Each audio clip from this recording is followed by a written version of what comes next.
জামাত ইসলাম বড় দল আমরা মনে করি। আপনাদের সংসদে ছিল, পীর সাহেব চরমনাইয়ের কোনো প্রতিনিধি অধ্যপতি সংসদে যায় নাই। আপনারাও কিভাবে সংসদে গেছেন মানুষ জানে। এর সাথে 86 সনে বেইমানি করে দালালি করেছিলেন। আওয়ামী লীগের সাথে এর সাথে জোট করে 86-তে নির্বাচন করেছিলেন, সংসদে গিয়েছেন। 91-তে তলে তলে বিএনপির সাথে সম্পর্ক রেখে 18টি নির্বাচন অংশগ্রহণ 18টি সংসদ সদস্য পেয়েছিলেন।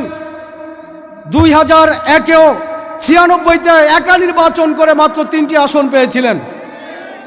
2008-এ সর্বশেষ 2টি আসন পেয়েছেন।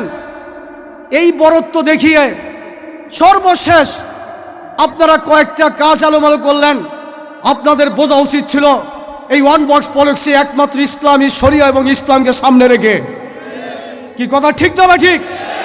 সেই জায়গায় ওনাদের আমির খ্রিস্টান ধর্ম রক্ষার প্রোগ্রামে শরিয়া বিরোধী, শরিয়া অনুযায়ী আমরা রাষ্ট্র চালাবো না, রাষ্ট্র চালাবো প্রচলিত আইনে। যেই জায়গায় পীর সাহেব চরমনাই নেতৃত্ব দেয়, আপনিও আছেন, সেখানে এটা বলার অধিকার আপনি রাখেন না। ইসলামী আন্দোলন বাংলাদেশের আমির পীর সাহেব চরমনাই, আমরা নেতা কর্মীরা ইসলামকে ধারণ করি, লালন করি, ইসলামকে সামনে রেখে আমরা রাজনীতি করি ইবাদত মনে করে। যদি ইসলামী শরিয়াই না মানেন, এখানে ইসলাম থাকে না। কথা ঠিক না? ঠিক। ইসলাম না থাকলে পীর সাহেব চরমনাই আমরাও থাকতে পারি না। যারা শরিয়া আইন অনুযায়ী রাষ্ট্র চালাবে, জাতির সামনে ঘোষণা দেয়, তাদের সামনে ইসলাম নিয়ে আগানো সম্ভব কিনা? যার কারণে তো নারী পুরুষের সাথে আপনারা একসাথে চলতে পারেন, কিন্তু পীর সাহেব বেপরদা হয়ে চলতে পারেন না। আমাদের রাজনীতির দর্শন বুঝতে হবে। আমরা ইসলাম ইবাদত মনে করে রাজনীতি করি, নামাজ রোজা হজ যাকাত জিকির আজকার দান সদকা যেভাবে ইবাদত মনে করি, ইসলাম প্রতিষ্ঠার দায়িত্ব ইবাদত মনে করেই রাজনীতি করতেছি। কথা ঠিক না? ঠিক। সুতরাং ইসলামকে সব রাজ্যে প্রাধান্য দিই। পীর সাহেব চরমনাই চলে, তার ডানে ভাবে সামনে পিছনে কোন নেতা করবি ইসলাম নিয়েই থাকতে চাই। ইসলামী আন্দোলন বাংলাদেশের কেন্দ্রীয় দপ্তর সম্পাদক জননেতা মাওলানা লুকমান হুসাইন জাফরি, জননেতা মাওলানা লুকমান হুসাইন জাফরি।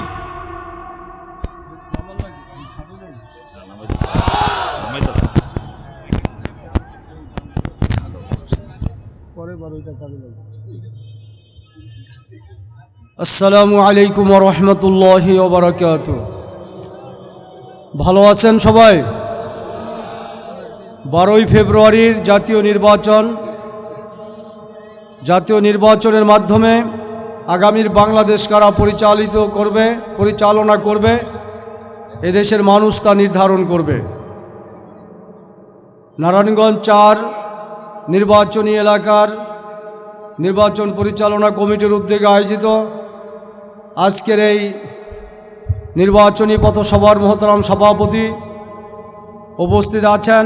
আজকের প্রধান অতিথি আমাদের প্রাণপ্রিয় আমির, বঙ্গ অভিভাবক পীর সাহেব চরমনাই, জাতীয়, জেলা, মহানগর এবং থানা নেতৃবৃন্দ, সমবেত নারায়ণগঞ্জ 4 আসনের ভাই ও বন্ধুগণ, আমরা অধীর আগ্রহে আছি 12ই ফেব্রুয়ারির দিকে। কিন্তু 12ই ফেব্রুয়ারির আগে আমাদের পূর্ব প্রস্তুতি নিতে হবে 12ই ফেব্রুয়ারির নেতা নির্বাচনের ক্ষেত্রে। 24-এর বিপ্লব পরবর্তী আমরা একটা নতুন বাংলাদেশ পেয়েছি। ফেসিবাদ মুক্ত, জুলুম মুক্ত, দুর্নীতিবাজ মুক্ত, সন্ত্রাস মুক্ত, কায়েমি স্বার্থবাদ মুক্ত, চাঁদাবাজ মুক্ত, জোর জুলুম মুক্ত একটি নতুন বাংলাদেশ গড়ার স্বপ্ন এদেশের যুবক শ্রেণীরা দেখছে, তার সাথে সর্বশ্রেণীর মানুষেরও প্রত্যাশা। আমরা নতুন বাংলাদেশকে নতুনভাবে দেখতে চাই। কারা কারা? পুরান বউরে নতুন শাড়ি পরিয়ে যতই সাজান, পুরান বউয়ের চরিত্র পরিবর্তন হবে? কথা বুঝে নিতে হবে। যারা পরীক্ষায় ফেল করে তাদেরকে যদি আবার নেতা নির্বাচন করেন, তাহলে কিন্তু আমাদেরই পস্তাতে হবে। তাদের থেকে ভালো কিছু আশা করা যাবে না। এই জায়গায় পীর সাহেব চরমনাই ওয়ান বক্স পলিসি সামনে নিয়ে এই 54 বছরের মাথায় মুসলমানের দেশে আমরা ইসলামী শাসন দেখি নাই, ইসলামী শরিয়া আইন দেখি নাই। নতুন ফেসিবাদ মুক্ত এই অবস্থায় 17 বছর ভোট দিতে পারি নাই। এই 17 বছরের মাথায় মানুষ মুসলমানের দেশের জন্য ভোট দিয়ে একটি শরিয়া আইন কর্নেওয়ালা একটা সরকার প্রতিষ্ঠিত হয় বা করা যায়, এই প্রত্যয় নিয়ে পীর সাহেব চরমনাই এক বাক্স নীতি হিসাবে রাজনৈতিক একটা নতুন মেরুকরণ করে 5টি দল নিয়ে যাত্রা শুরু করে 6ষ্ঠ দল হিসাবে জামাত ইসলাম আমাদের সাথে অ্যাড হয়। তারাও ওয়ান বক্স পলিসির সাথে আসে। কিন্তু দুঃখের সাথে বলতে হয়, জামাত ইসলাম বড় দল আমরা মনে করি। আপনাদের সংসদে ছিল, পীর সাহেব চরমনাইয়ের কোনো প্রতিনিধি অধ্যপতি সংসদে যায় নাই। আপনারাও কিভাবে সংসদে গেছেন মানুষ জানে। এর সাথে সাথে 86 সনে বেইমানি করে দালালি করেছিলেন। আওয়ামী লীগের সাথে এর সাথে সাথে জোট করে 86-তে নির্বাচন করেছিলেন, সংসদে গিয়েছেন। 91-তে তলে তলে বিএনপির সাথে সম্পর্ক রেখে 18টি নির্বাচন অংশগ্রহণ 18টি সংসদ সদস্য পেয়েছিলেন। 2001-এও 96-তে একা নির্বাচন করে মাত্র 3টি আসন পেয়েছিলেন। 2008-এ সর্বশেষ 2টি আসন পেয়েছেন। এই বরত্ব দেখিয়ে সর্বশেষ আপনারা কয়েকটা কাজ এলোমেলো করলেন। আপনাদের বোঝা উচিত ছিল এই ওয়ান বক্স পলিসি একমাত্র ইসলামী শরিয়া এবং ইসলামকে সামনে রেখে। কি কথা ঠিক না? ঠিক।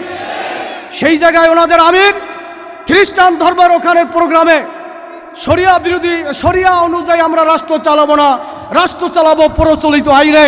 যেই জায়গায় পীর সাহেব চরমনাই নেতৃত্ব দেয়, আপনিও আছেন, সেখানে এটা বলার অধিকার আপনি রাখেন না। ইসলামী আন্দোলন বাংলাদেশের আমির পীর সাহেব চরমনাই, আমরা নেতা কর্মীরা ইসলামকে ধারণ করি, লালন করি, ইসলামকে সামনে রেখে আমরা রাজনীতি করি ইবাদত মনে করে। যদি ইসলামী শরিয়াই না মানেন, এখানে ইসলাম থাকে না। কথা ঠিক না? ঠিক। ইসলাম না থাকলে পীর সাহেব চরমনাই আমরাও থাকতে পারি না। এটা যে কোনো একজন সাধারণ নেতা বলেন। তারপরে প্রতিবাদ করা হলো। সেই প্রতিবাদের জায়গায় যদি তারা জাতির সামনে ক্ষমা চাইতো, বলতো বা পূর্বের জায়গায় ফিরে আসতো, সেটাও বিবেচনা করা হতো। আমি আপনাদের কাছে বিচার চাই। যারা শরিয়া আইন অনুযায়ী রাষ্ট্র চালাবে, জাতির সামনে ঘোষণা দেয়, তাদের সামনে ইসলাম নিয়ে আগানো সম্ভব কিনা? যার কারণে তো নারী পুরুষের সাথে আপনারা একসাথে চলতে পারেন, কিন্তু পীর সাহেব বেপরদা হয়ে চলতে পারেন। আমাদের রাজনীতির দর্শন বুঝতে হবে। আমরা ইসলাম ইবাদত মনে করে রাজনীতি করি, নামাজ রোজা হজ যাকাত জিকির আজকার দান সদকা যেভাবে ইবাদত মনে করি, ইসলাম প্রতিষ্ঠার দায়িত্ব ইবাদত মনে করেই রাজনীতি করতেছি। কথা ঠিক না? ঠিক। সুতরাং ইসলামকে সব রাজ্যে প্রাধান্য দিই। পীর সাহেব চরমনাই চলে, তার ডানে ভাবে সামনে পিছনে কোন নেতা কর্মী ইসলাম নিয়েই থাকতে চাই। আগামী নির্বাচন হবে ইসলামী শরিয়া প্রতিষ্ঠার নির্বাচন। যেহেতু ওই ইসলামী 10 দলের জোটের মধ্যে এখন অন্যান্যরা ঢুকে ইসলামী জোট বলা যায় না। এই জন্য অনবাক্স ইসলামের পক্ষে পীর সাহেব চরমনাই নেতৃত্বে আমরা হাত পাখা নিয়ে আসি ইনশাআল্লাহ। এই জন্য ইসলামী আন্দোলন বাংলাদেশ মুজাহিদ কমিটির ছাত্র যুব যারা আছেন, এলাকাবাসী সবাইকে অনুরোধ করতেছি, এই নির্বাচন আমাদের জন্য বড় চ্যালেঞ্জ। কারা কারা এই চ্যালেঞ্জ গ্রহণ করতে প্রস্তুত আছেন? দিন নাই রাত নাই, সর্বসময় মাঠে ঘাটে হাটে বাজারে বাড়িতে বাড়িতে গ্রামে গঞ্জে মহল্লায় মহল্লায় গিয়ে হাতে ধরবো পায়ে পড়বো আমার মা বোনদেরকে, মা পর্দার সাথে মা বোনদের কাছে ভোট চেয়ে এই নির্বাচনী যুদ্ধে লড়াই করে প্রয়োজনে জীবন দেব, মাল দেব, টাকা পয়সা খরচ করে সবাই শ্রম দিয়ে বিজয় ছিনিয়ে আনার জন্য কারা কারা প্রস্তুত আছেন? সবাইকে ধন্যবাদ।